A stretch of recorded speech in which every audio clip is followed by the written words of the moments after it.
Welcome. Tonight, we descend into the cold, shadowed corners of the medieval world, not to witness battle or ceremony, but to confront something more intimate, more unsettling. Together, we trace the quiet, dreadful path to the medieval toilet, past stone walls damp with age, through courtyards thick with silence, to the places where dignity faltered and danger waited, not with sword, but with stench. This is the story of fear that lived beneath the floorboards, of the privy, the pit, and the price of relief. Before you settle in, take a moment to like the video and subscribe, but only if you truly enjoy what I do here. I'd also love to hear where you're tuning in from and what time it is for you. It's always fascinating to see our little community coming together from across the world. Now, dim the lights, maybe switch on a fan for that gentle background hum, and let's ease into tonight's journey together. When we imagine the Middle Ages, our minds typically conjure images of valiant knights clad in steel, charging into battle with unwavering courage. These were men, and occasionally women, raised to fight, defend their lords, and die with honour on the field of combat. Yet behind this armour-plated bravado lay a peculiar and unsettling irony. Many of these same people, so fearless in warfare, harboured a deep-seated fear of one of the most mundane human acts, using the bathroom. To the modern mind, this may seem absurd. After all, how could something as ordinary as relieving oneself strike more fear into the heart than the clang of swords or the whistle of arrows? But in the context of medieval life, the fear was not only real, it was justified. Sanitation was perilous, infrastructure was primitive, and the risks involved were both immediate and long-term. If battle was brutal, the bathroom could be fatal. Let's begin with the nature of warfare itself. For most medieval soldiers, combat was periodic. Campaigns were seasonal, and skirmishes occurred in bursts. A soldier might go weeks without seeing action, and when he did, the danger was visible, tangible, and expected. Training, armour, and group formations gave men a sense of control. Even in chaos, there was strategy, there was hierarchy, there were comrades to fight alongside and leaders to follow. Even when death came, it often came quickly. Now contrast that with the medieval toilet, or more accurately the lack thereof. In castles and larger manors, people used guardrobes, essentially stone or wooden seats suspended over a vertical shaft or chute. The waste would fall down into a cesspit, moat, or the open air, depending on the design. In towns and villages, it was even worse: public privies, buckets, or open fields. In homes, chamber pots were the norm, with contents often dumped out of windows onto the street below. It was a constant dance with disease, decay, and danger. Unlike the battlefield, using the toilet had no script, no uniform, no allies. You were alone, vulnerable, and exposed, both physically and in many ways, psychologically. A misstep in a poorly maintained privy could send you plunging into a cesspool. Structures were often rotting, infested, and unsteady. There are documented cases of people falling to their deaths through rotted outhouse floors. Others suffered injuries from collapsing walls or slipping into filth-covered surfaces. And unlike the glory of dying in battle, there was no honour in drowning in excrement. Beyond physical danger, the psychological weight of bathroom usage in the Middle Ages cannot be overstated. Shame and modesty were deeply ingrained cultural values. Many feared being seen or heard while relieving themselves. Latrines offered little privacy. No doors, no soundproofing, often not even walls. It was humiliating. Public toilets, like the ones in monasteries or castles, might house multiple seats side by side with no partitions. Sharing such intimate acts with others, especially in a society steeped in religious guilt and bodily modesty, added a layer of dread. But worse than embarrassment was the fear of illness. While germ theory wouldn't be developed for centuries, people instinctively knew that filth bred sickness. The stench of a cesspit was associated with disease, and rightly so. Privies teemed with bacteria. Waste wasn't just unsightly, it was dangerous. Epidemics like dysentery spread easily through poor sanitation. Parasites, cholera, typhus, and more could be traced to unsanitary conditions. In battle, a wound could be mended or a limb amputated. But from the latrine, death crept in invisibly, slowly, and often without remedy. Even in peacetime, the toilet posed risks. For the wealthy, a poorly maintained castle guardrobe could become a trap. Servants fell ill cleaning cesspits. Gong farmers, the men tasked with emptying human waste from pits, were reviled and feared, often ostracised despite performing a vital service. For the poor, it meant proximity to waste, open gutters, and fly-ridden pits. Disease didn't respect class boundaries, but fear permeated every social layer. There's also a spiritual component to consider. Many medieval people believed in demons, spirits, and devils that could enter the body during vulnerable moments, and toileting was one of the most vulnerable acts. It's no accident that charms, crosses, or prayers were sometimes used when using the latrine. The fear wasn't just of what lay beneath, it was what might come out or reach up from it. The idea that evil could inhabit filth was both metaphorical and literal in the medieval imagination. So, when we look back at medieval history and see the stoicism of warriors and the brutality of combat, we should remember the hidden irony that the battlefield, for all its danger, was a place of purpose and pride. The bathroom, in contrast, was a place of humiliation, horror, and death that lurked silently beneath the daily routines of life. No one sang songs about the man who survived the cesspit. No glory was found in evading a parasite.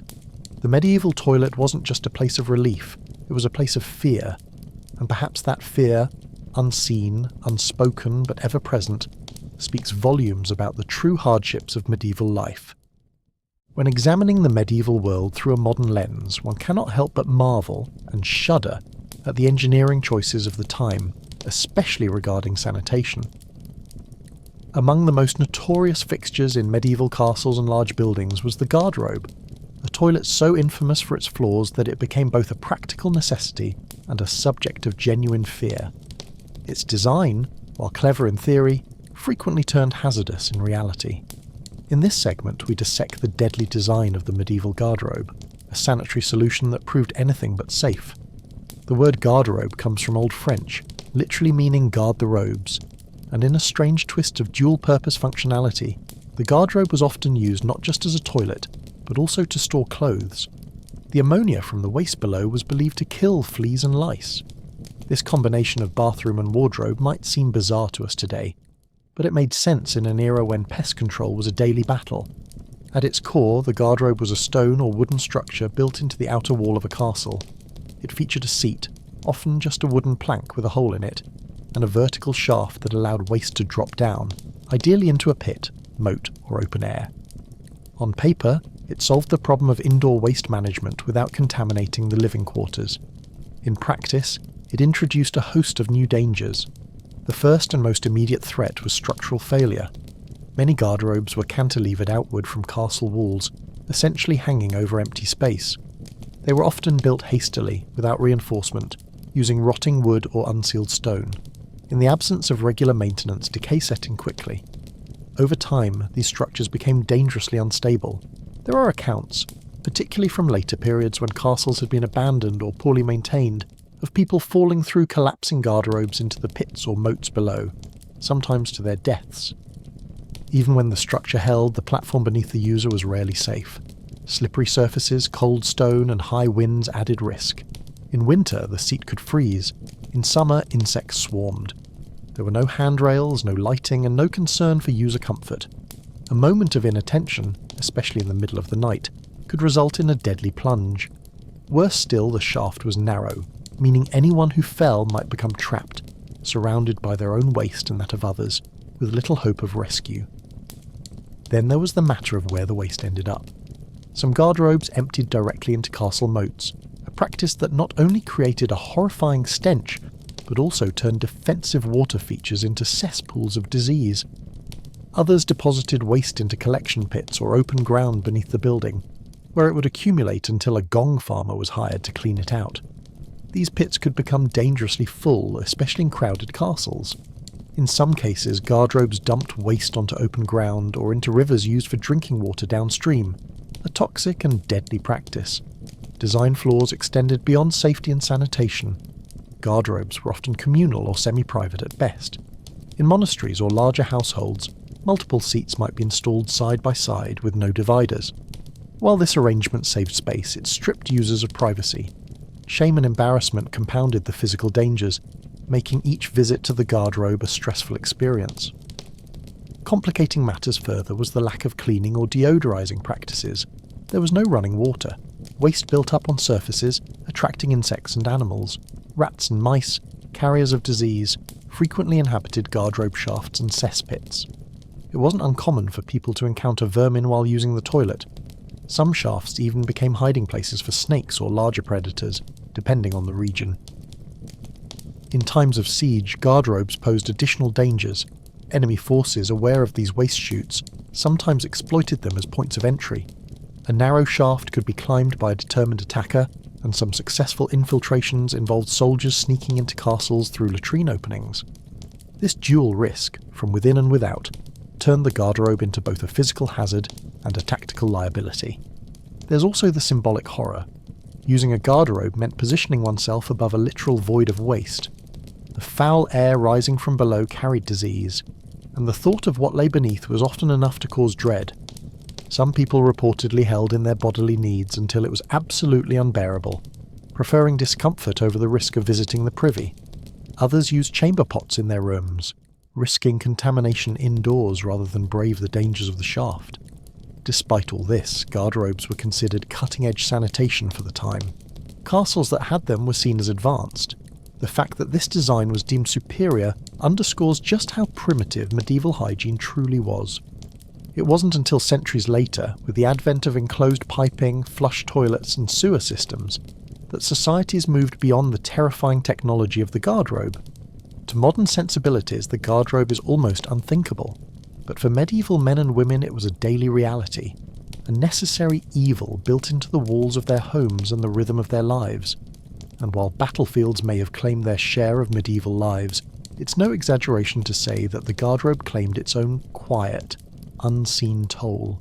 One fall, one disease, one infestation at a time.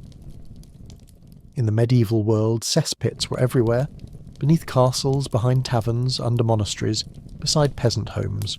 Wherever there were people, there was waste, and in a time before modern plumbing, cesspits were the default solution. But these were not closed sanitary systems. They were deep, dark, often overflowing holes in the earth. And for many medieval men and women, these pits of putrefaction posed a danger far greater than discomfort or smell. They were literal death traps, a constant visceral threat that terrified people from all walks of life. Cesspits, also called latrine pits or privy vaults, were designed to collect human waste and wastewater in a single underground chamber. The hope was that the waste would decompose over time or be manually removed when full. But medieval cities and castles grew faster than their sanitation infrastructure. Pits were rarely emptied until absolutely necessary. Some were dug too shallow or built too close to wells and homes, resulting in contamination. Others were improperly covered, left open, or barely maintained. The result was not only a horrifying smell, but also physical danger. The most infamous risk was falling in, a surprisingly common and deadly occurrence. Many cesspits were covered by wooden slats, rudimentary planks, or makeshift lids that deteriorated rapidly under exposure to weather and waste. These covers weren't inspected regularly. If someone stepped onto a rotting board or leaned against an unstable edge, they could easily break through and plunge into the pit below.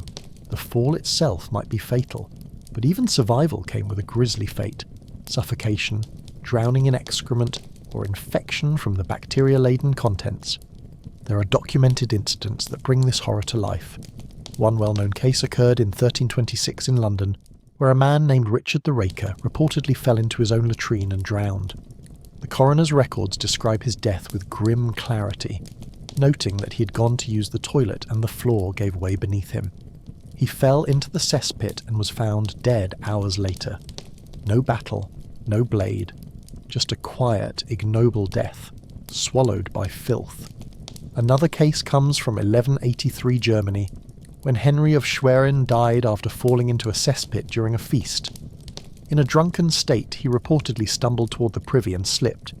His body was not recovered until much later, and the stench from the pit led to the party being permanently remembered for tragedy. In castles and monasteries, cesspits were typically built under guardrobes or external outhouses. These pits were sometimes accessible only by narrow, dangerous staircases, if at all. Waste accumulated quickly, especially in winter when cold weather slowed decomposition. In the absence of regular cleaning, the build-up created a hazard akin to quicksand. People tasked with maintaining these areas, known as gong farmers or night soil men, faced immense risk. They often worked at night to avoid the public eye, lowering themselves into the pits to shovel the waste out by hand or bucket. If the walls collapsed or they slipped, they could be buried alive in excrement. Many suffered from respiratory infections, skin conditions, or worse. Despite their critical work, they were ostracised by society. Even more terrifying was the occasional collapse of entire cesspit structures. In some medieval buildings, pits were dug beneath communal rooms or streets. If the stone or wooden supports beneath those structures decayed, a sudden and catastrophic failure could bring down multiple people into the void. The smell would have been the first warning. The second, the earth swallowing you whole. The health risks were just as lethal. Falling into a cesspit didn't guarantee immediate death, but the exposure to raw sewage introduced a battery of pathogens. Skin infections, open wounds becoming septic, parasites burrowing into the body. Even if one survived the fall, the weeks afterward could be slow, agonising and ultimately fatal. Doctors of the period had no concept of bacteria or antisepsis. Few had any effective treatment beyond leeches, prayers and poultices. Beyond the physical dangers, the psychological trauma of such an event cannot be overstated. For those who did survive, the humiliation was immense. Being rescued, or worse, seen, covered in human waste, stripped people of their dignity in a society deeply concerned with honour, reputation and spiritual cleanliness. Survivors were often shunned, suspected of being cursed or spiritually unclean. Even architecture bore this fear. In wealthier homes, toilets were positioned over specially constructed cesspits made of stone or lined with wood, sometimes separated from the main living area by a long chute. The aim was to keep the danger at a distance, yet in tenements or crowded city blocks these luxuries didn't exist. Latrines were shared, often in open courtyards, and the pits below them were shallow and easily overfilled. Rain could cause flooding, spreading waste through alleys and homes. Slipping and falling into a cesspit didn't require entering one. Sometimes they rose to meet you. Ultimately, the fear of cesspits was grounded in very real danger. For medieval people, they were not abstract fears or irrational phobias. The pits represented all the worst aspects of life: filth, disease, death, and the loss of human dignity. Compared to the controlled chaos of battle, where death could be met with honour, falling into a cesspit was a death of shame and filth. It was a nightmare that could arrive without warning, in a place meant for privacy and relief. In that world, the act of going to the toilet wasn't just a physical necessity, it was a gamble, with stakes as high as life itself. When we imagine medieval hygiene, the image that often comes to mind is the primitive outdoor privy, or the castle's infamous garderobe. But for many people, especially those in urban settings or confined households, the more frequent experience was the use of chamber pots. These simple, unassuming vessels were the medieval solution to nighttime or indoor bathroom needs. Yet their widespread use brought about a different kind of horror, an indoor hygiene crisis that turned homes, inns and even royal quarters into breeding grounds for disease, discomfort and despair. Chamber pots were typically made of ceramic, metal or wood. They varied in shape and size, but most resembled small bowls or pails with handles. Their purpose was straightforward: to provide a portable indoor solution for relieving oneself without having to venture into the cold, dangerous streets or down to a privy in the middle of the night. On the surface, they represented convenience, but this convenience came at a steep price. In homes lacking plumbing, and that meant virtually every home before the modern period, chamber pots were used regularly and often by multiple members of the household. Once filled, their contents had to be emptied. This task fell to the lower-ranked members of the family, such as servants, women or children, or simply to whoever was most desperate to rid the room of the stench. The problem was where to dispose of the waste. In the countryside, it might be thrown into a garden or latrine pit. In cities, however, the answer was often the street. A common medieval practice was to empty chamber pots out of windows, into alleys or directly onto roadways below. To avoid hitting unsuspecting pedestrians, residents were expected to call out warnings like "Gardez l'eau," a French phrase meaning "watch out for the water." This cry eventually morphed into the English word loo, a slang term for toilet that remains in use today. Despite the warning system, accidents were inevitable. Waste splashing onto bystanders or accumulating in the streets turned cities into malodorous health hazards. Cobblestones became slick with urine and feces. Flies and rats thrived in the filth, contributing to the spread of deadly diseases. Rain would wash the mess into gutters or directly into nearby water sources, contaminating wells and streams used for drinking and cooking. The result was an urban sanitation nightmare, a vicious cycle of convenience-driven waste disposal and perpetual contamination. But the dangers didn't end outside. Inside the home, chamber pots introduced an entirely different set of issues. First and foremost was the smell. Without ventilation, the odours from chamber pots lingered in bedrooms, dining halls and kitchens. Some wealthier households kept perfumed sachets or burning herbs to mask the stench, but in most homes, the smell of human waste was simply part of the domestic atmosphere. Secondly, there was the matter of spillage. Carrying a full chamber pot required care and steady hands. Spilling it meant not just a temporary mess, but a potential hazard. Urine and feces soaking into wooden floors, rugs, straw bedding, or clothing. In a time when cleaning agents were minimal and water had to be fetched manually, cleaning such a mess was difficult and rarely thorough.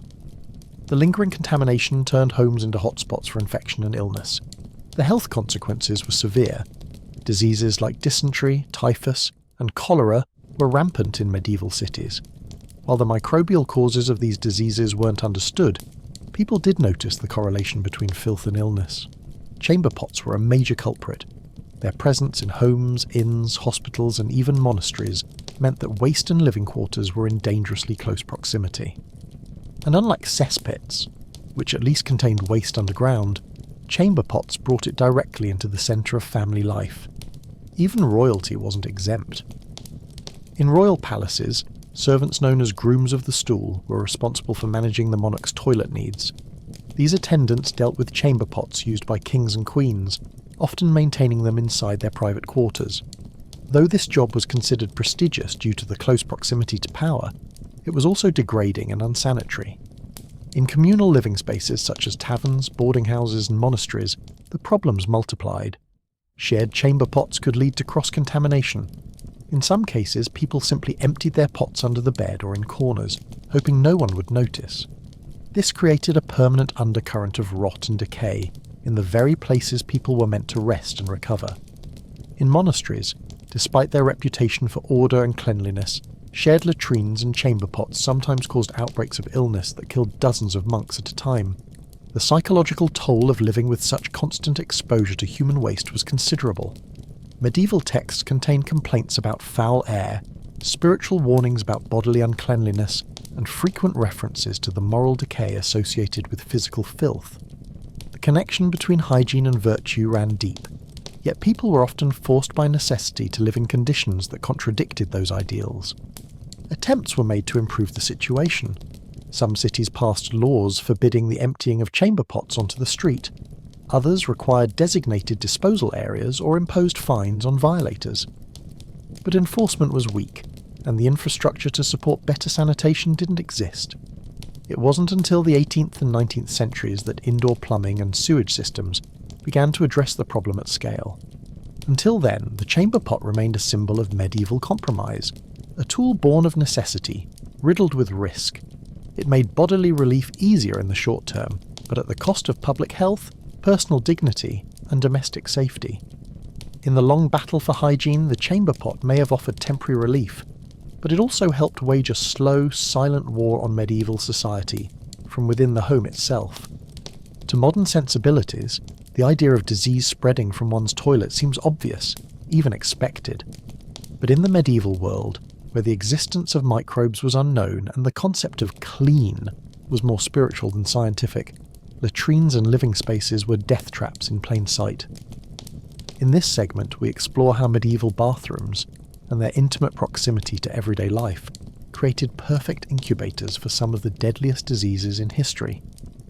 Without understanding the true causes of infection, medieval people attributed disease to miasmas, foul, corrupted air, which they believed rose from rotting organic matter and waste.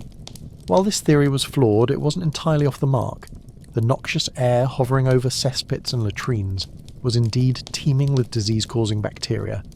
But the real terror lay in how closely people lived to these breeding grounds, how deeply sanitation failures infiltrated even the most sacred spaces.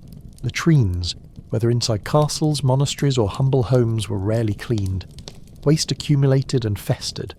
The stone or wood seats were smeared with excrement. Waste chutes clogged or overflowed. And perhaps most critically, there was no mechanism for containing what spilled over. From these festering pits, disease spread easily through contaminated water, airborne particles, and physical contact. The most common and deadly illnesses to flourish in these conditions included dysentery, cholera, typhoid fever, and hepatitis A, all of which are primarily transmitted through fecal-oral contamination. In towns and villages, the source of drinking water was often a communal well or river, frequently downstream from latrines or cesspits. In such cases, human waste directly tainted the water supply. It's no wonder that diarrhea was a leading cause of death, especially among children. Dysentery in particular was rampant. Known to medieval people as the bloody flux, it was a gastrointestinal disease marked by severe abdominal pain and bloody stools. In the close quarters of homes, monasteries and military encampments, it could wipe out dozens in a matter of days. During sieges, where waste disposal was impossible and water supplies were limited, entire garrisons were lost not to enemy weapons, but to dysentery outbreaks. Another major concern was the spread of parasites, including tapeworms, roundworms, and pinworms. These thrived in unsanitary conditions where feces contaminated food, water, and surfaces.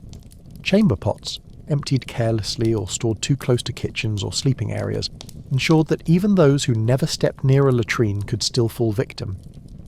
Once inside the body, these parasites caused chronic pain, malnutrition, and sometimes death. Compounding the problem was the medieval obsession with clustering human life tightly together.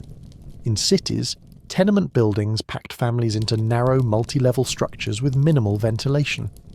Waste accumulated quickly, especially in homes without direct access to outdoor latrines. Instead of removing it, many simply stored waste in pots, basins, or even corners until disposal became unavoidable. The smell was terrible, but more dangerously it invited disease-carrying insects and rodents. Fleas and flies thrived in these conditions. Flies, feeding on waste, would then land on food or water, spreading bacteria. Rats, abundant in waste-rich environments, carried fleas infected with Yersinia pestis, the bacterium responsible for the Black Death. While the disease's primary transmission was through flea bites, the rat population itself thrived in filthy latrine-adjacent environments. Sewers, cesspits, and dung heaps were perfect habitats for both rats and their parasitic passengers. Thus, bathroom neglect didn't just cause gastrointestinal disease, it played a central role in medieval Europe's most catastrophic pandemic. The bubonic plague decimated towns, villages, and entire regions.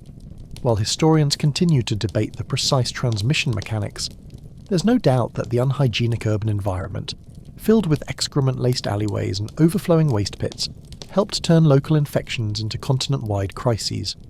Attempts to clean up cities were often reactive and temporary, and since the role of bacteria or sanitation in plague transmission was not understood, focus was placed on prayer, ritual purification, or fleeing the area, rarely on improving hygiene. In monasteries, where communal living and shared latrines were common, sanitation also failed. Monks shared washrooms and garderobes, and cleanliness, while spiritually emphasized, was physically limited by primitive infrastructure. Outbreaks of dysentery and other diseases often wiped out entire monastic communities. Some monastic rules dictated silence in the latrine, so monks who grew ill might suffer silently, unable to communicate their distress. In these spiritual retreats, the latrine was ironically one of the least protected places. In castles and noble estates, the situation was only marginally better, though more resources were available, and garderobes sometimes included primitive waste chutes or flushing mechanisms using rainwater. They were still crude by any modern standard. Waste often collected in pits beneath the structure, or drained into moats, which themselves became toxic. Servants tasked with cleaning these areas faced routine exposure to pathogens, and even lords and ladies risked infection from close contact with improperly maintained facilities.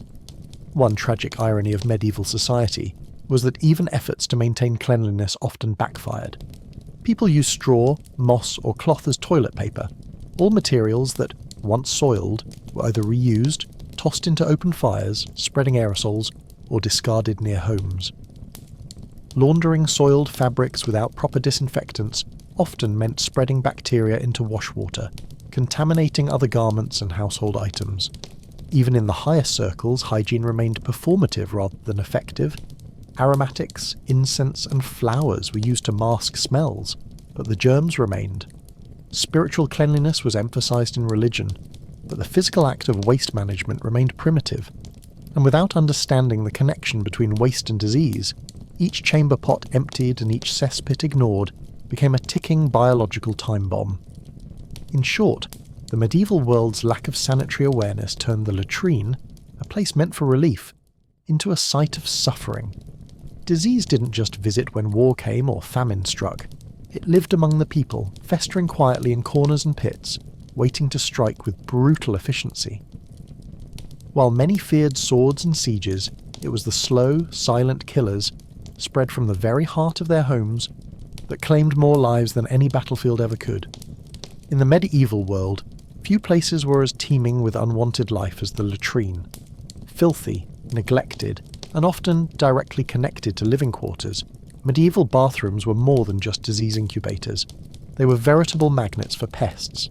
Chief among them were rats and fleas, two species that not only made life miserable, but also helped transmit some of the most devastating pandemics in human history. These pests didn't simply appear out of nowhere. They were drawn to the places where human waste accumulated, the cesspits, privy holes, and chamber pot dumps that dotted the medieval landscape. To understand why the medieval bathroom was such an attractive home for vermin, we must first look at the conditions. The absence of plumbing meant that human waste lingered. Incessant smells, constant dampness, and organic matter created the ideal conditions for breeding, nesting, and scavenging. The latrines were often dark, warm, and humid, the perfect environment for rats to burrow into walls and for fleas to multiply in straw-strewn corners. Rats, particularly the black rat, Rattus rattus, thrived in these settings.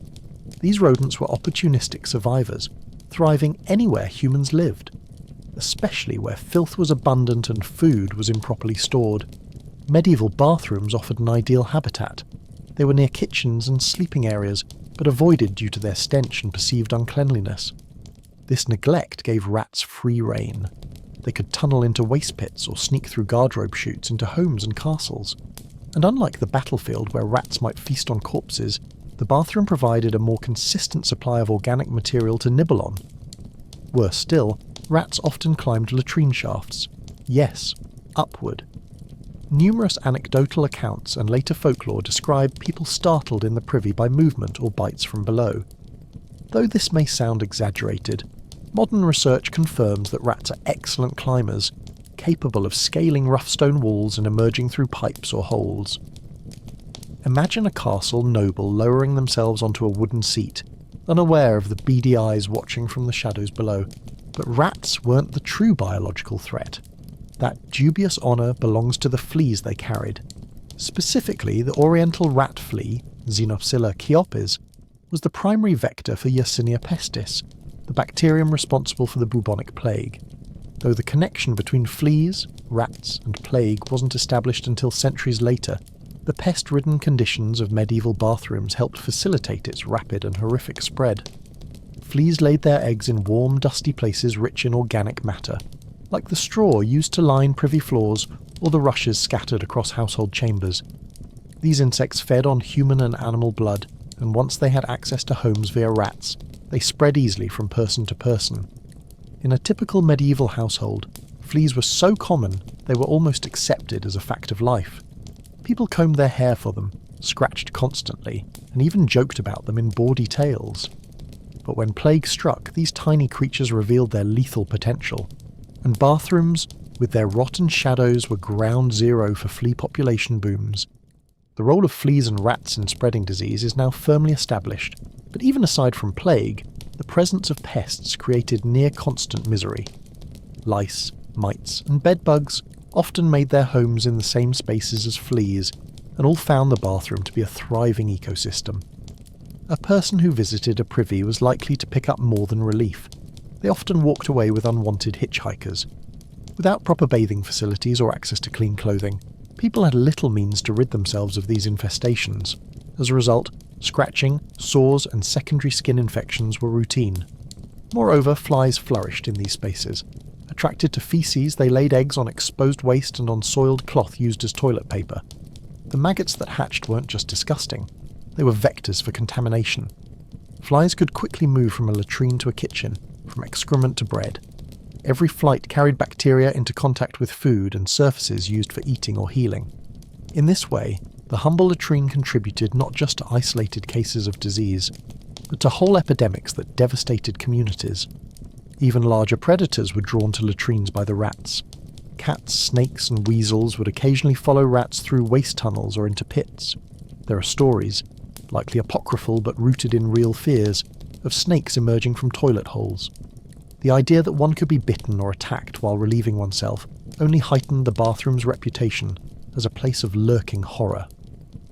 Interestingly, many medieval people were aware, in a rough observational way, of the connection between filth and pests. They didn't know why, but they knew that clean spaces attracted fewer vermin. Some tried to burn herbs or scatter strong-smelling plants like mint and lavender in privies, hoping to repel pests. Others installed privy doors and simple covers over toilet holes. But without a foundational understanding of pest biology and disease transmission, these measures were mostly cosmetic. The most tragic irony is that the very places designed for cleanliness and relief became breeding grounds for decay and death. The bathroom should have been a sanctuary of personal health, a place to maintain the body and prepare for the day. But in medieval society it was the opposite, a haven for vermin, a hub of disease, a place whispered about with dread. And unlike the battlefield, where death came with honour, death from a rat's flea or a fly's touch was anonymous, invisible, and unendingly cruel. In the grand architecture of medieval terror, the bathroom stands as one of its most underappreciated nightmares. Not because it was ugly or inconvenient, but because it was alive. Alive with creatures that saw no armour, respected no social class, and left behind only death in their wake. While the medieval bathroom was undeniably a physical danger, it also posed an insidious and often overlooked threat: psychological terror. In a world shaped by religious scrutiny, rigid social norms, and rudimentary sanitation, the act of using the toilet was not just a bodily necessity. It was a moment of intense vulnerability, often fraught with fear, shame, and mental distress. This segment explores the mental burden imposed by the medieval bathroom, where every visit became a test of emotional resilience. Let's begin with shame, a deeply rooted social force in medieval life. Medieval Europe was governed by strict ideas about modesty and bodily control, particularly regarding defecation and urination. Exposing one's body, even in the most practical context, was considered deeply embarrassing. Latrines and guardrobes were rarely private. They were often communal, lacking partitions, doors, or any effort at soundproofing. A visit to the toilet could mean relieving oneself shoulder to shoulder with neighbours, servants, or strangers. For women, the shame was even more acute. Modesty was not only expected but demanded. A woman caught in the act of toileting could suffer severe reputational damage, a reflection not just on her person, but on her family. Yet they had little choice. There were no female-only facilities, and chamber pots in crowded homes meant little real privacy.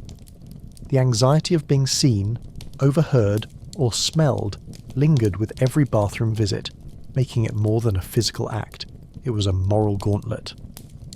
Then there was the stench. The smells that permeated medieval latrines were more than just unpleasant.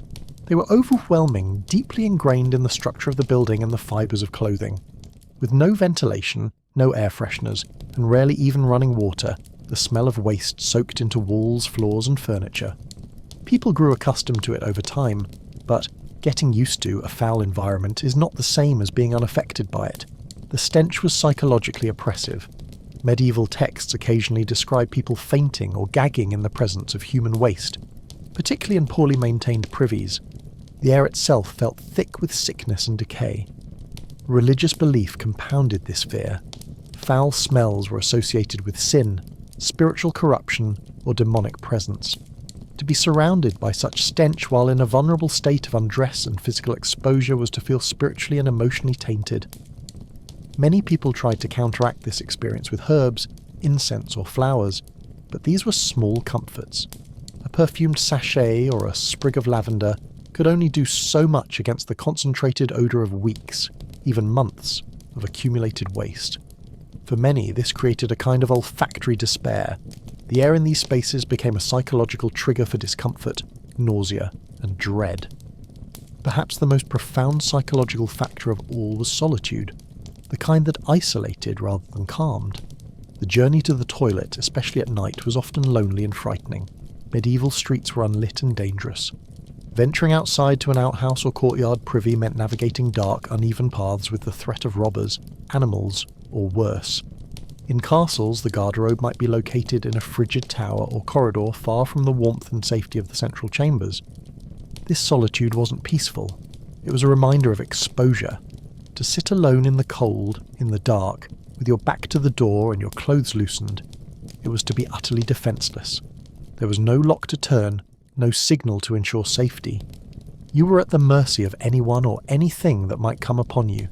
Even the act of listening, for rats, for strangers, for attackers, became a habit of fear.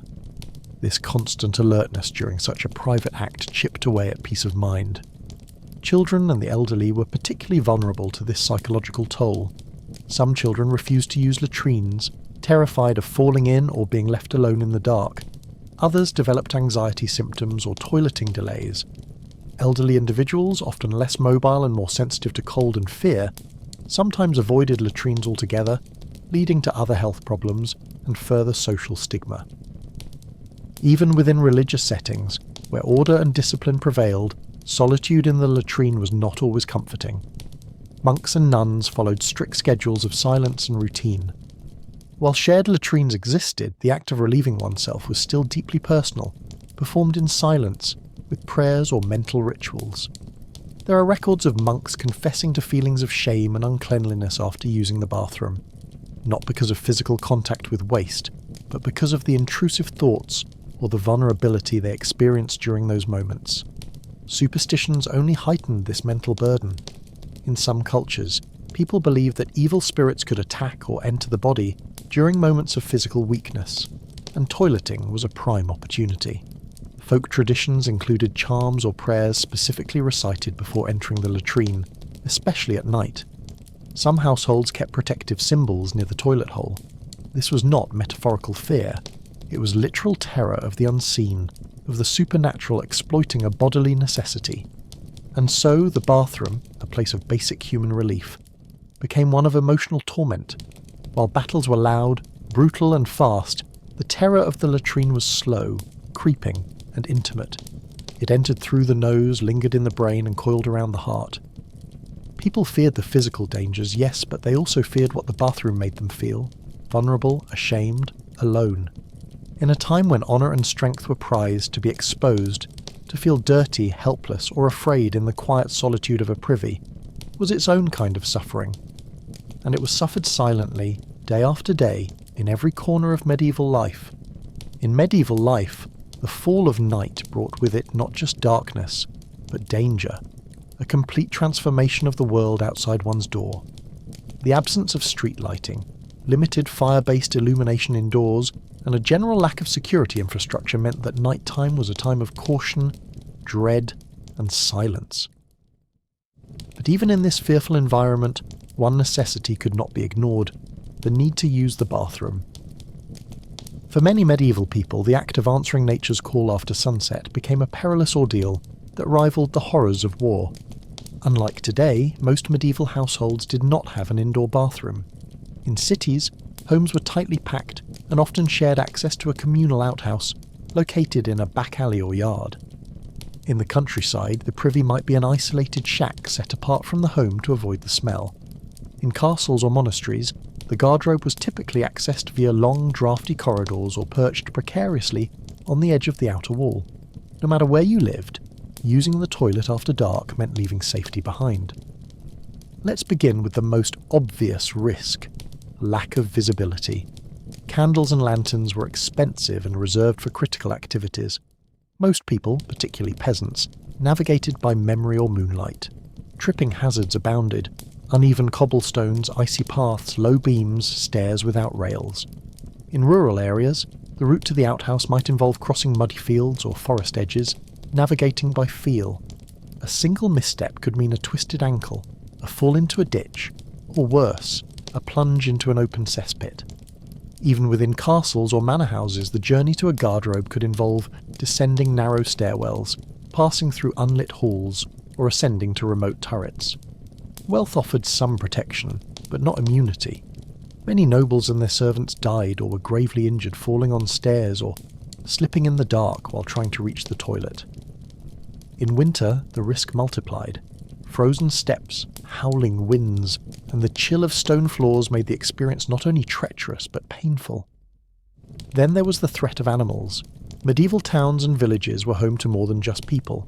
Stray dogs, wildcats, wolves and rodents roamed freely, especially at night. In rural areas, nighttime outhouse visits occasionally led to run-ins with wolves, boars or even bears, creatures whose habitats were only a short distance away. Meanwhile, latrines themselves were often home to rats, snakes, spiders and insects, which became more active in the dark.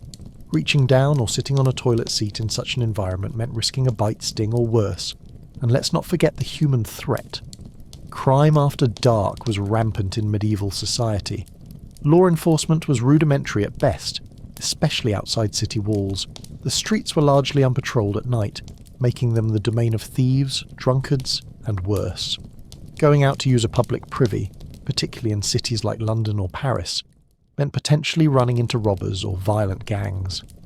Women in particular faced the threat of assault or abduction, which made nighttime toileting a dangerous endeavour they often avoided if possible. For this reason, many people preferred to use chamber pots at night. While convenient, this solution brought its own problems. Chamber pots had to be stored and emptied, and in crowded households they could be knocked over or spilled.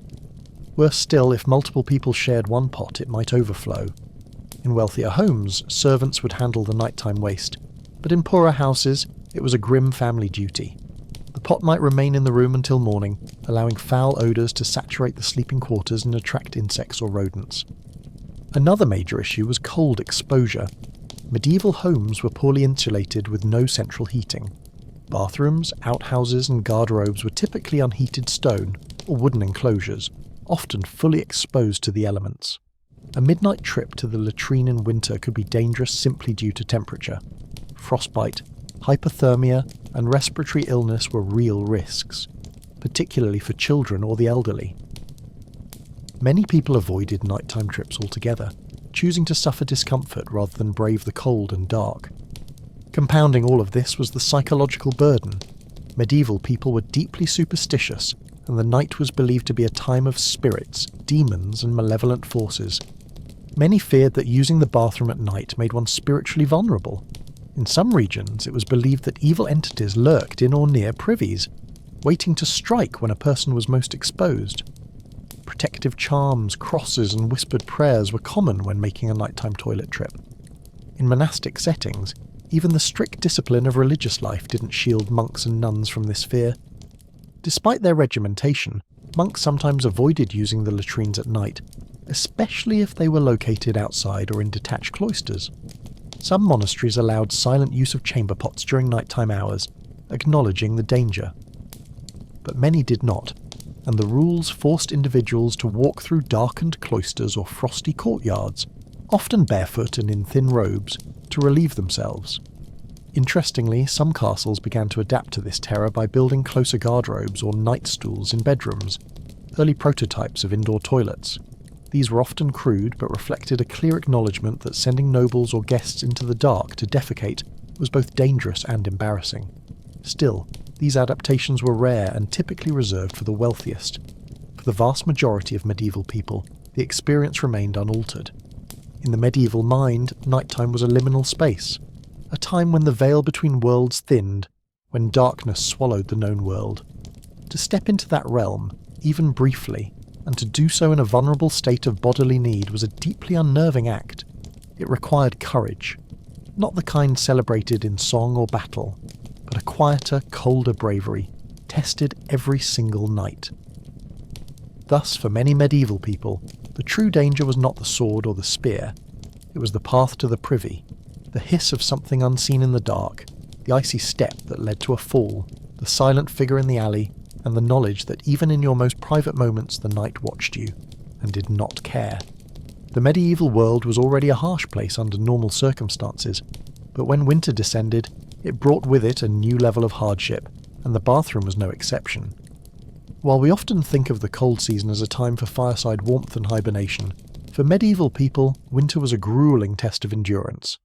Nowhere was this more painfully evident than in the simple act of relieving oneself.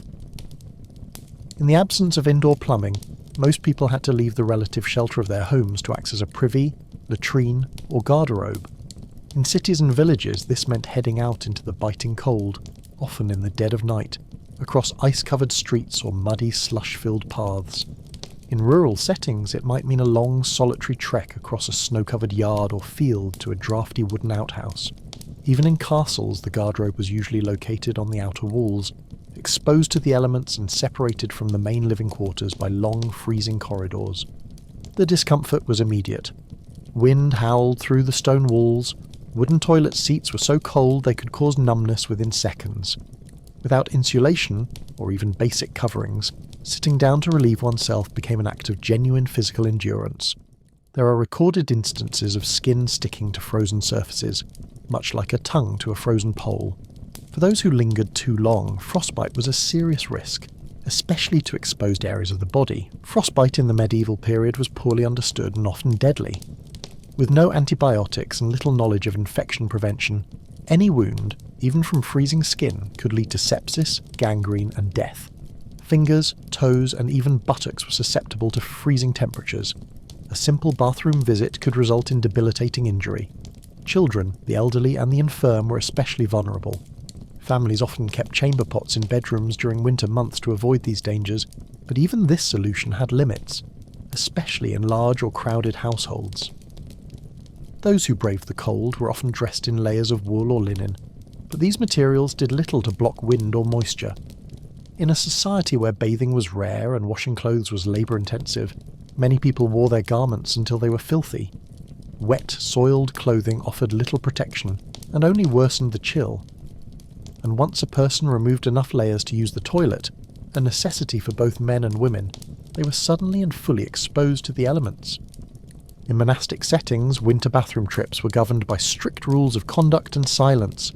Monks and nuns were required to maintain discipline, even as they shivered through nighttime walks to detached lavatories. Wearing only thin robes, they endured the cold in service to spiritual discipline. But the cold did not discriminate. There are accounts of monks falling ill or even dying after these treks, particularly when weakened by fasting or already suffering from illness. Privies themselves were no safe haven. The small, often rickety structures offered little to no shelter from the cold. Gaps in wooden walls allowed snow and wind to enter freely. The floor might be frozen solid, making every step slippery and treacherous. The act of lowering one's garments and squatting or sitting left the body in one of its most vulnerable positions. Muscles tense from cold, skin exposed to the air, balance precarious on icy ground. Add to this the psychological stress. Going to the bathroom became a moment not just of physical, but mental suffering. Every visit was anticipated with dread. The cold was not just painful, it was isolating. The absence of light, the sharpness of the air, the silence of winter, all of it combined to create an environment of dread and urgency. People hurried their business, often incompletely, just to escape the cold, which increased the risk of urinary or bowel complications. Women, in particular, faced added challenges. Urination or defecation while squatting in freezing temperatures required more time and greater undressing than for men. Long dresses and multiple undergarments were cumbersome to manoeuvre in confined, frigid spaces. For menstruating women, the challenges were magnified. Sanitary practices were rudimentary, and access to washing facilities was minimal, especially in winter. The pain of cold, combined with the discomfort of exposure and vulnerability, made every visit to the privy an ordeal. In towns and cities where privies were sometimes shared by multiple families, winter worsened already hazardous sanitation conditions. Waste froze in place, leading to blocked latrines and overflowing chamber pots. When it thawed, it created a sudden flood of rot and contamination. These freeze-thaw cycles increased the spread of disease, creating seasonal surges of illness. Frost offered temporary containment of filth, but only briefly. What winter preserved, spring released in full force. Attempts to adapt were modest. Some wealthier homes tried to insulate outhouses with straw or hang heavy curtains to keep out wind. In castles, thick tapestries might be placed along guardrobe walls, but the toilet seats themselves remained as cold as ever. There are even mentions of heated stones being brought in to warm the seat before use, a luxury afforded only to the most elite. For the vast majority, however, there was no solution, only endurance. Thus, the medieval bathroom in winter became a crucible of suffering. It was not a place of relief, but a chamber of exposure, where the basic act of relieving oneself was transformed into a battle against the elements. In an era without thermal clothing, heated rooms, or electric lights, the cold became a kind of unrelenting enemy, silent, invisible, and absolutely merciless. In the vast and complex world of medieval society, few jobs were as vital, or as reviled, as that of the gong farmer. These unsung labourers were tasked with one of the dirtiest and most dangerous jobs imaginable, removing human waste from cesspits, latrines and privy vaults. While knights and nobles were celebrated for feats of bravery on the battlefield, gong farmers waged their own war against the waste that medieval life constantly produced. And like any war, it came with hazards, physical, social and psychological, that were both gruelling and often fatal. The term gong originally meant dung or waste, and gong farmer described someone who farmed or harvested this waste from cesspits. Their job was to enter the underground vaults beneath cities, castles, monasteries and homes, shovel out the built-up excrement and transport it beyond the city limits for disposal, usually by dumping it into fields or rivers.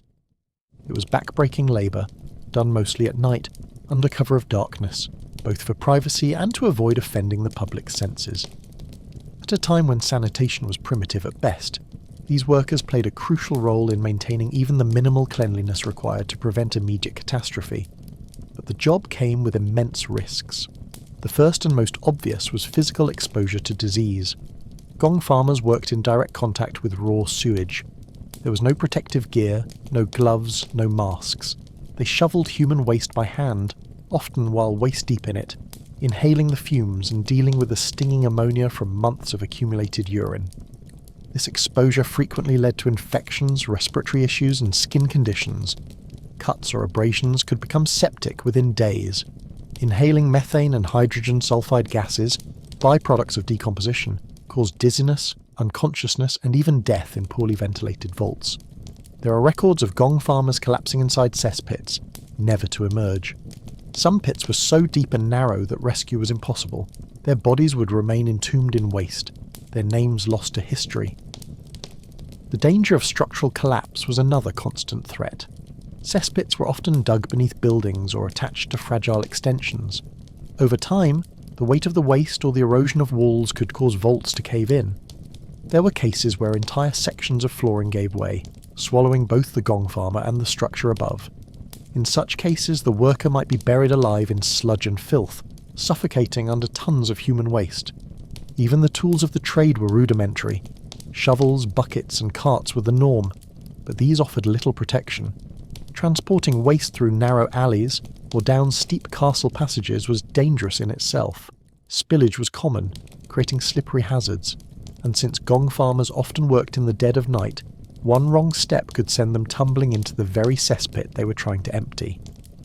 Despite their essential function, gong farmers were social outcasts. The stench that clung to them, despite attempts to wash and mask it, marked them wherever they went. They were not allowed to live within the city walls in many towns, and they were barred from churches, markets and most public spaces during daylight hours. Children would mock them, adults avoided them. Their trade was considered not just dirty, but morally and spiritually degrading. In many ways, their profession was equated with sin. In a society that linked cleanliness with godliness, the gong farmer was seen as perpetually tainted. Even though their work prevented outbreaks of disease and made cities and castles livable, their proximity to filth rendered them socially invisible, or worse, a symbol of the corruption everyone wanted to ignore. And yet, gong farming was not entirely thankless. Because of the danger and the social stigma, it was relatively well compensated compared to other menial labour. In some regions, gong farmers were paid daily wages higher than those of common craftsmen.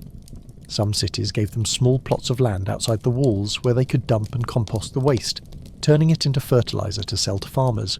A few even rose to modest wealth, though never to respectability.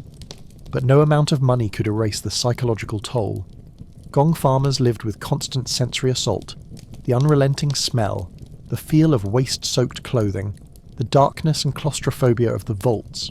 Their dreams were haunted by the pits. Many suffered from chronic illness, anxiety and social isolation. They were frequently unmarried, and if they did have families, those families often shared in the stigma. Still, someone had to do the job. The very survival of densely packed cities depended on their work. Without gong farmers, streets would overflow with waste, diseases would rage unchecked, and urban collapse would be inevitable. And yet society never celebrated them. No songs were sung in their honour, no paintings immortalised their labour. They existed in the margins, both literally and figuratively, the guardians of sanitation doing the work no one else would or could bear.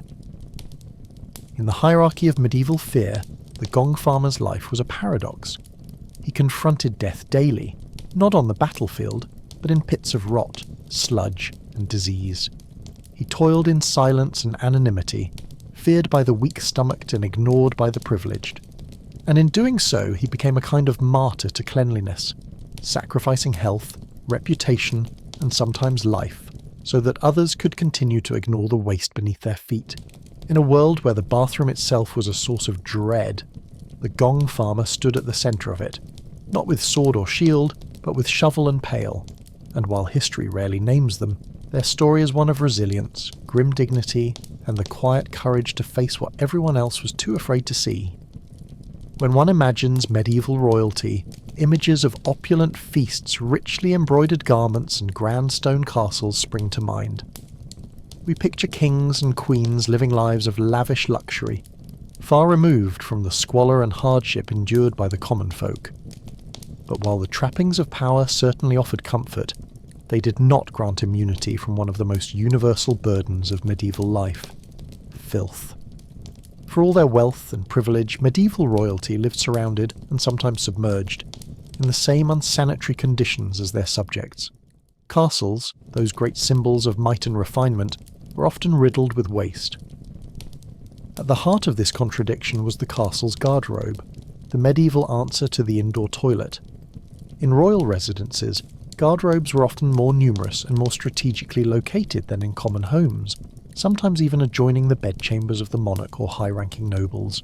But their design remained primitive, simple stone or wooden seats over vertical shafts, with waste dropping into a pit, moat or open ground below. The problem wasn't merely the design, it was the scale. A royal court could number in the hundreds or even thousands, including courtiers, knights, pages, cooks, servants, guards, and entertainers. During feasts, tournaments, or royal gatherings, the number of people inside the castle swelled dramatically. All of them needed to relieve themselves. Even with multiple garderobes, the infrastructure was inadequate to handle the sheer volume of waste. The result was predictable: overwhelmed cesspits, clogged chutes, and a general sense of ever-present filth. Waste accumulated in the pits beneath the castle, often leaking into foundations or seeping into lower chambers. The stench could be unbearable, particularly in warm weather. Moats, when used as waste outlets, became stagnant cesspools of human excrement, filled with insects and disease. They no longer served as effective defences as they became liabilities, emitting a stench that wafted through every open window. Royalty was not immune to this. Their chambers might be decorated with silks and gold, but the air they breathed was the same fetid air that passed through the rest of the castle. Queen Elizabeth I of England famously complained of the foul conditions of Windsor Castle, despite her reign being centuries after the medieval peak. Records from earlier monarchs make similar references. Henry II of England had to undertake repairs to the royal latrines after complaints of unbearable odours. In one case, a court physician blamed a queen's prolonged illness on the miasma rising from a waste shaft near her quarters. Attempts were made to improve the situation, but progress was slow and limited. Some castles incorporated garderobe towers, vertical shafts separated from the main living areas to carry waste further away. Others employed rudimentary flushing systems using rainwater or diverted streams to clear waste. These innovations were clever but unreliable, dependent on weather and prone to failure. Even when they worked, they merely moved the waste. They didn't eliminate it. Servants bore the brunt of the burden. Royal grooms of the stool were charged with managing the monarch's toileting needs, a position that paradoxically carried both immense intimacy and social power.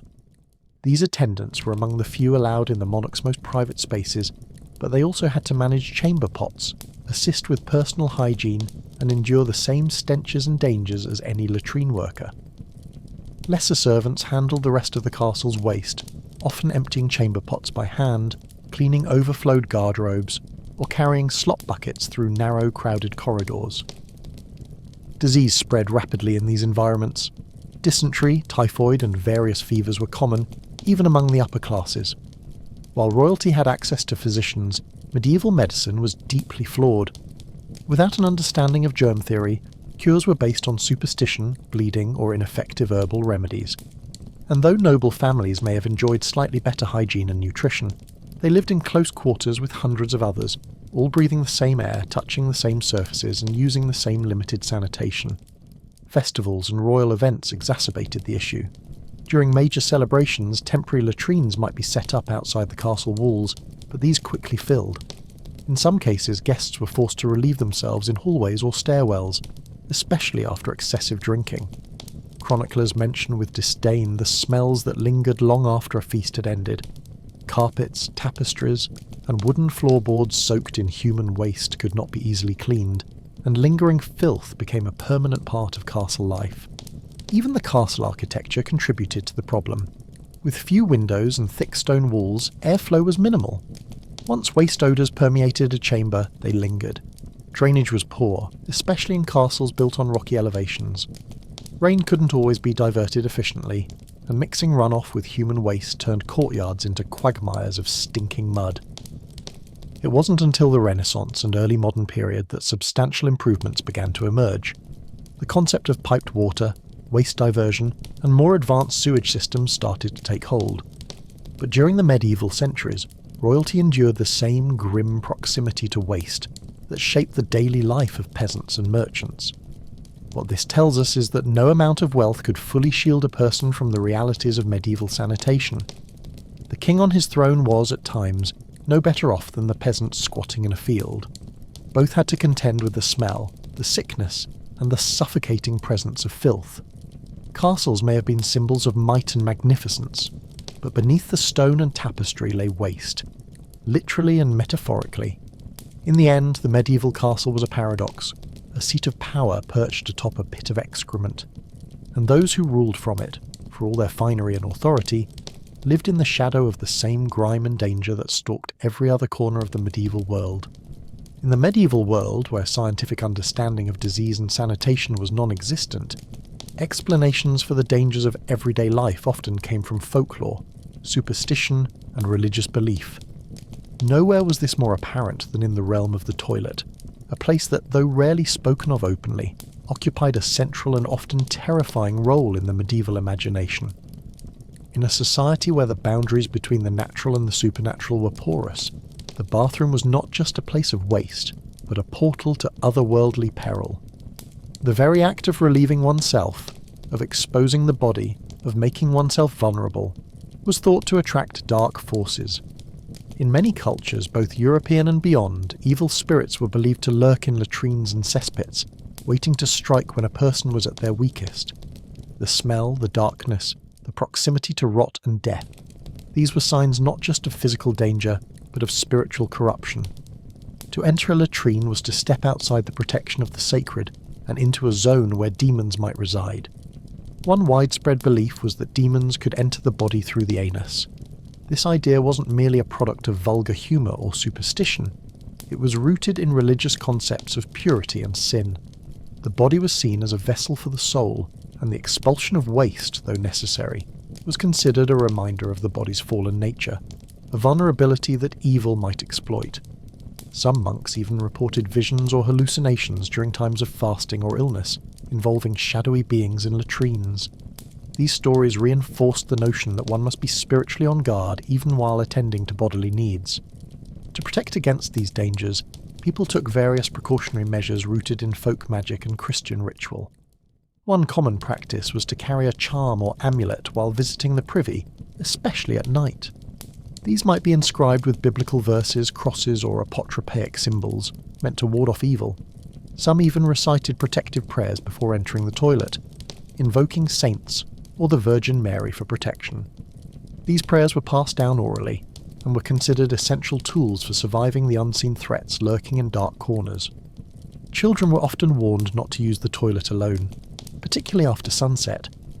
In parts of rural Europe, stories circulated of toilet spirits or bogeymen that lived beneath the seat or inside the pit, waiting to grab the unwary. These tales served both as moral instruction, urging children to obey their parents and avoid danger, and as cultural acknowledgements of the very real hazards posed by unsanitary, poorly built latrines. One particularly chilling superstition was that of the latrine demon, an evil spirit said to cause sudden illness or even death to those using the bathroom at inappropriate times. This belief was often invoked when someone died suddenly after a privy visit, likely due to a heart attack, stroke, or exposure to toxic fumes.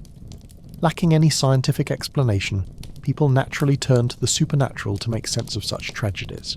If someone went to the toilet and never returned, it was easier to believe they'd been taken by a demon than to accept the random cruelty of disease or infrastructure failure. Another belief linked latrines to witchcraft and curses. Waste was considered a powerful material in folk magic. It carried a person's essence, after all. It was said that witches could use human waste, collected from chamber pots or latrines, to cast spells of sickness or infertility. This added another layer of fear to the already unpleasant experience of toileting. Not only was the act itself dangerous, but the remnants could be weaponized by your enemies. Some people took great care in disposing of their waste far from home, or kept it covered and protected from prying eyes. Even architectural features reflected these fears. Some latrines included small carvings or painted symbols intended to ward off spirits, primitive forms of bathroom protection. A cross etched into the stone wall, a saint's image near the seat, or holy water placed outside the door all served as spiritual safeguards. In wealthier homes or religious institutions, priests were sometimes asked to bless or purify a newly built latrine, in much the same way one might bless a house or a well. Interestingly, the church itself acknowledged the toilet as a spiritually fraught place. In monasteries, rules were developed about how to maintain spiritual discipline even while using the privy. Monks were expected to keep silent, refrain from impure thoughts, and even pray while defecating. The fear wasn't just of physical vulnerability, it was of moral lapse, of being caught in sin while attending to the most base human functions. This led to a unique kind of psychological strain, the expectation that even in the privacy of waste, one's soul remained under scrutiny. In some parts of Europe, the boundary between bathroom and burial site was blurred. There are folk traditions in which the spirits of the dead were said to haunt latrines, particularly if the latrine was built over a forgotten grave or on cursed land. Stories of ghostly moans rising from beneath the toilet seat circulated among peasants, adding another layer of dread to an already repellent space. Thus, the medieval bathroom was not merely a physical location, it was a spiritual battleground, a place where the body was most exposed and the soul most endangered. Every trip to the latrine meant brushing up against the invisible world, a place of darkness, rot, and unseen eyes. For a culture steeped in fear of damnation and desperate for protection from the inexplicable, the toilet was both a necessity and a portal to terror. Even today, remnants of these fears linger. From horror movies about haunted bathrooms to nervous jokes about something grabbing you from the toilet, the legacy of these medieval superstitions continues to echo. And in the long shadow of those stone privies and pitch-black outhouses, we can still sense what medieval people knew, that sometimes the scariest things aren't on the battlefield, they're lurking just beneath the seat. In the stratified world of medieval Europe, nearly every aspect of life was shaped by one's position in the social hierarchy, from diet and dress to language and legal rights. And while we often think of sanitation as a universal need, the experience of going to the bathroom was no exception. Far from being a private or equalising act, toileting in the medieval era was another stage on which the rigid structures of class, status and power played out. From peasants squatting in fields to kings on carved wooden thrones, the bathroom told a story of social inequality just as clearly as any throne room or court.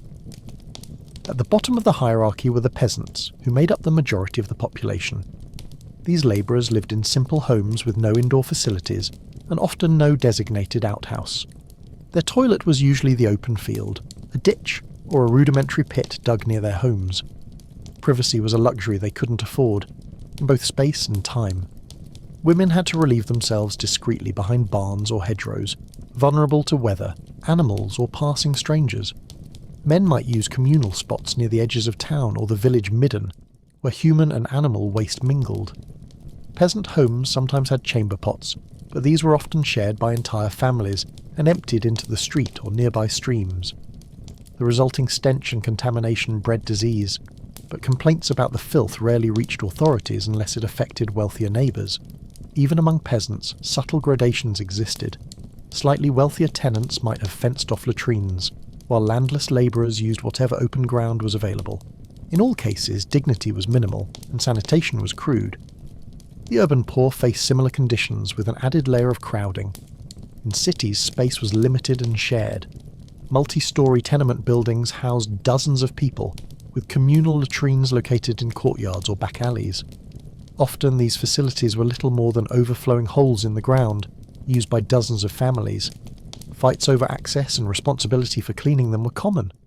With waste being regularly dumped into the streets from chamber pots, pedestrians had to navigate through puddles of urine and refuse. The poor were fined for improper disposal, but enforcement was uneven and often ignored in poorer districts. In stark contrast stood the nobility and wealthy merchants, whose bathroom experiences were vastly more comfortable, though still primitive by modern standards. Noble households boasted guardrobes built into stone walls, featuring chutes that dropped waste into moats or cesspits. Some had wooden seats with carved details, and the wealthiest families lined the privy walls with tapestries or hung herbs to mask odours. These facilities were closer to the main quarters, offering easier access, warmth, and the illusion of privacy. For nobles, toileting was often assisted. Servants might warm the seat, bring water for washing, or even help the noble undress and redress. In extreme cases, particularly with royalty, there were dedicated attendants for bathroom needs. The English court featured the infamous role of the groom of the stool, a highly trusted servant who managed the monarch's toilet time. This role, despite its nature, was prestigious. The groom had close personal access to the king, and thus influence. Even within the upper classes there were divisions. A visiting knight might have to use a secondary guardrobe, while the lord of the manor used a private one near his bedchamber. Guests were ranked by status and accommodated accordingly. Bathroom proximity was one of many ways castles physically embodied social hierarchy. Those higher in rank had shorter, more comfortable journeys to their privies, warmer, better maintained and more frequently cleaned. Those lower down braved dark corridors, colder towers, and less attention from servants. Clergy occupied a unique place in the bathroom hierarchy. Monasteries were some of the only medieval institutions with planned sanitation systems, including rows of latrines connected to drainage channels. In places like the Cistercian abbeys, waste was flushed away by diverted streams, a rare example of relatively advanced sanitation. Yet even here, hierarchy persisted. Senior monks might have access to more private facilities, while novices used communal latrines without partitions. Strict silence and modesty were enforced, reflecting the religious values of humility and bodily discipline. Gender also intersected with class in complex ways. Noble women had greater access to private facilities, but faced stricter codes of modesty. Servant women, meanwhile, bore the dual burden of managing their own needs in poor conditions while also cleaning the waste of their masters. In cities, working women, washerwomen, maids, bakers, often had little time or safe space to relieve themselves, relying on chamber pots or unsafe alleys during their breaks. The disparities in toileting extended even into death and memorialization. While noble guardrobes were sometimes decorated with carvings or symbols of status, the cesspits and waste pits of the poor were often the only record of their lives, their discarded bones, pottery shards, and waste forming the basis for modern archaeology. In essence, the latrine was both a social space and a graveyard of forgotten lives, bearing silent witness to the chasm between classes. What's most striking is how this stratification continued even in shared experiences. Everyone had to go to the bathroom. Everyone faced similar bodily functions. But how, where, and with what degree of safety, privacy, and dignity one could do so was entirely dictated by social rank. The same castle could house a noble relieving himself in carved comfort, and a servant shivering in a frozen corner, both within feet of one another but worlds apart. In medieval society, the bathroom was yet another mirror of power. It revealed who mattered, whose comfort was valued, and whose suffering was ignored.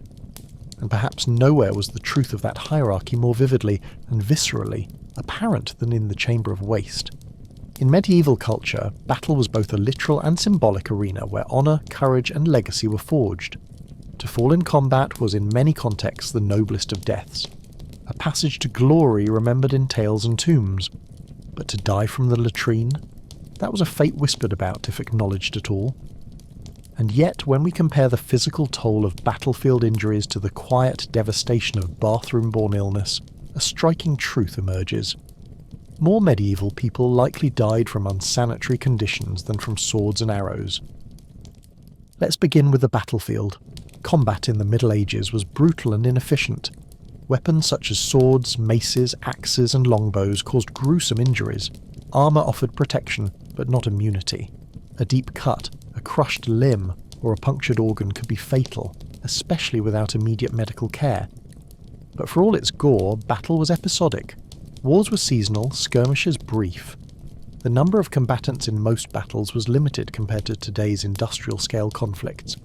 Injuries were horrifying, yes, but statistically infrequent compared to the daily hazards of medieval life. Now contrast that with bathroom-borne illnesses, diseases caused directly or indirectly by poor sanitation. Every single medieval person, every day, had to contend with the latrine or chamber pot. They encountered contaminated water, touched soiled surfaces, inhaled fecal vapours, or shared communal toilet spaces, and the pathogens that thrived in these conditions were merciless. Dysentery, often referred to as the bloody flux, was one of the most feared and widespread illnesses of the time. It caused abdominal pain, diarrhoea, often bloody, fever, and severe dehydration. In battles, dysentery often killed more soldiers than combat itself. In 1216, King John of England died during a campaign, likely from dysentery, not from an enemy's blade. Armies on the march often lacked latrines and drank contaminated water, making them ideal breeding grounds for this and other diseases. Cholera, while more common in the modern era, likely had earlier unrecorded outbreaks. It spread through contaminated drinking water and caused rapid dehydration. Without intravenous fluids, an impossibility in the medieval world, death could occur within hours. Latrines located near wells or water sources, common in cities with poor planning, ensured cholera-like symptoms were a recurring killer. Then there was typhoid fever, another waterborne disease causing weeks of fever, weakness, and delirium. It quietly decimated families and entire communities. Unlike a visible battle wound, typhoid spread invisibly, striking children, elderly, and the most vulnerable. Perhaps most terrifying was the way these illnesses humiliated their victims. A man wounded in battle might wear his scars as badges of honour. But those struck by disease were reduced to helplessness, filth, and shame. Dysentery or cholera often meant uncontrollable diarrhoea, vomiting, and dehydration. In monasteries and villages, sufferers were sometimes isolated not to prevent spread, which wasn't well understood, but because of the unbearable stench and the perceived moral failing of sickness. What did medical treatment look like in these cases? Battlefield wounds might receive rudimentary care, a cauterized cut, a splinted bone, or a prayer. Surgeons, often barbers or blacksmiths, might amputate a crushed limb. Crude, yes, but sometimes effective. Meanwhile, the sick from sanitation-related diseases were often bled, purged, or given concoctions that did nothing to cure them. Their conditions worsened, their bodies failed, and they died in agony, as often slowly and unnoticed. Moreover, the scale of bathroom-borne illness was staggering. In peacetime, there were no battles, but waste still accumulated. Cesspits overflowed, water sources grew foul, Chamber pots were dumped in alleys, flies travelled from waste to food, rats nested in garderobes, children died young, women succumbed to childbirth-related infections worsened by poor hygiene. The battlefield claimed warriors, the bathroom claimed families. Even among soldiers, the latrine was feared. In military camps, soldiers often dug shallow pits, known as cat holes, to serve as makeshift toilets. When neglected, these became disease zones. During long campaigns, when food was scarce and sanitation impossible, outbreaks of illness would ravage ranks. In the Crusades, entire contingents died not from enemy arrows, but from the poisoned water and latrine overflow in arid encampments. Medieval chroniclers sometimes described entire towns being emptied by plague or fever, while battles merited a paragraph. This wasn't due to bias, it was a reflection of what truly killed. And yet, these deaths lacked the romanticism of war.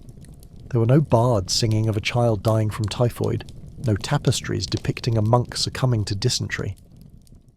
These were quiet, undignified passings, the very reason they haunted the medieval mind. The contrast extends into memory. Battlefields were commemorated, victories were marked, warriors were buried with honour, those who died from latrine-related illness, buried in mass graves, or left unmarked. Their suffering was invisible in the historical record, but no less real. They are in a way the great unremembered victims of medieval society's sanitation failings. Even today, echoes of this truth remain. We rightly marvel at the courage of knights and soldiers, but we often forget the daily courage of those who face the chamber pot, the freezing garderobe, the disease-ridden cesspit, and did so knowing the risks. In a world where honour was found on the battlefield, true danger often lay elsewhere, in the quiet corner of a castle wall, behind a wooden door, or beneath the floorboards where waste festered and death awaited. So, while swords clashed and shields broke in the songs of the age, the bathroom was quietly waging its own war. And for many, it was the more fearsome opponent. It is no exaggeration to say that the modern bathroom, with its running water, flushing toilets, and sealed sewage systems, is one of the great triumphs of civilization. Yet few realise how this achievement was born not just from innovation and engineering, but from centuries of filth, fear, and death. The terror that medieval people felt when approaching their toilets, the overwhelming stench of waste in streets and castles, and the devastating toll of sanitation-related diseases all laid the foundation for the sanitary revolution that would eventually reshape the modern world. In the Middle Ages, sanitation was not a unified system, but a patchwork of personal habits, local customs, and crude infrastructure. Waste was managed with buckets, pits, moats, and luck, and it failed consistently and catastrophically. Cesspits overflowed, water was fouled, epidemics spread like wildfire, and through it all people suffered in silence, clutching superstitions and enduring indignities in the most private of acts. As towns grew larger and more densely packed during the late medieval and early Renaissance periods, the problem of waste became impossible to ignore. European cities like London, Paris, and Florence became breeding grounds for filth, with waste dumped into streets or rivers used for drinking. In London, for example, the Thames became a swirling artery of refuse, its surface clogged with human excrement, slaughterhouse runoff, and industrial waste. It was common to see bloated animal carcasses floating past as people fetched their water for cooking.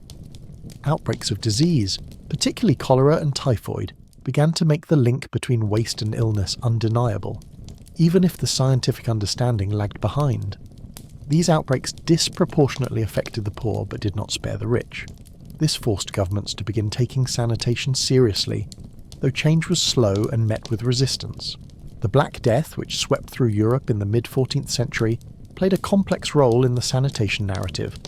While the plague was primarily spread by fleas, many blamed bad air or foul smells, reinforcing the connection between smell and sickness. Though miasma theory was incorrect, it pushed forward public interest in eliminating foul odours and improving hygiene, laying groundwork for later reforms. By the 17th and 18th centuries, rudimentary public health laws began to emerge in response to the sheer scale of the sanitation crisis. In London, scavengers were hired to clean streets. Privies were required to be a certain distance from wells. These were minor improvements, often poorly enforced, but they indicated a growing awareness that waste could not simply be ignored. The true revolution, however, came in the 19th century, catalysed by centuries of toilet terror and accelerated by industrialisation. Urban populations exploded, and so did disease. In London, the Great Stink of 1858, when hot weather made the smell of the Thames unbearable, forced Parliament to flee the city and led directly to funding a modern sewer system. Engineer Joseph Bazalgette oversaw the construction of massive underground sewers that redirected waste away from the river and into treatment systems. His work saved thousands of lives and became a model for cities across the globe. Meanwhile, advances in science, particularly germ theory, gave humanity its first true understanding of why bathrooms could kill. The discovery of bacteria by scientists like Louis Pasteur and Robert Koch explained the invisible agents behind centuries of sickness. With this knowledge, flush toilets, once a novelty for the elite, became essential fixtures. First developed in the late 16th century by Sir John Harington, they gained popularity in the Victorian era as engineering improved and cities modernised. Indoor plumbing, previously a luxury, became a necessity. Clean water supplies and sewage disposal were recognised as fundamental rights in growing democracies. Hygiene campaigns spread awareness. Schools began teaching proper sanitation. The stench, disease, and death that had defined the medieval bathroom slowly became relics of the past. But even as the infrastructure advanced, the cultural memory of the toilet's terror lingered. The idea that the bathroom is private, vulnerable, even shameful, is rooted in medieval experiences. The fear of exposure, the association of filth with moral failing, the nervous jokes about public bathrooms, all echo the long era when relieving oneself meant gambling with health, reputation, or even life. The legacy of those centuries is not just physical but psychological. We build thick doors, use air fresheners, and apologise for bathroom noises, behaviours shaped by deep, inherited anxieties. We admire the cleanliness of a sparkling toilet because we know, instinctively or through historical record, what it used to be like. Today, as we flush away waste with the push of a button, we benefit from the labour, suffering and ingenuity of generations past. From gong farmers to civil engineers, from monks sweeping privies to epidemiologists mapping outbreaks. The fear that once surrounded the act of going to the bathroom has for most been replaced by comfort and convenience. And yet it's worth remembering that modern plumbing didn't arise out of simple innovation. It came as a response to centuries of horror. It was built on the backs of those who risked their lives to remove waste, those who died nameless deaths in cesspits, and those who demanded change when the smell of failure became impossible to ignore. In the end, the story of modern sanitation is not just one of progress. It's a testament to resilience, to the ability of humanity to recognise a quiet, deadly enemy, and to rise, shovel in hand, blueprint in pocket, and say, never again.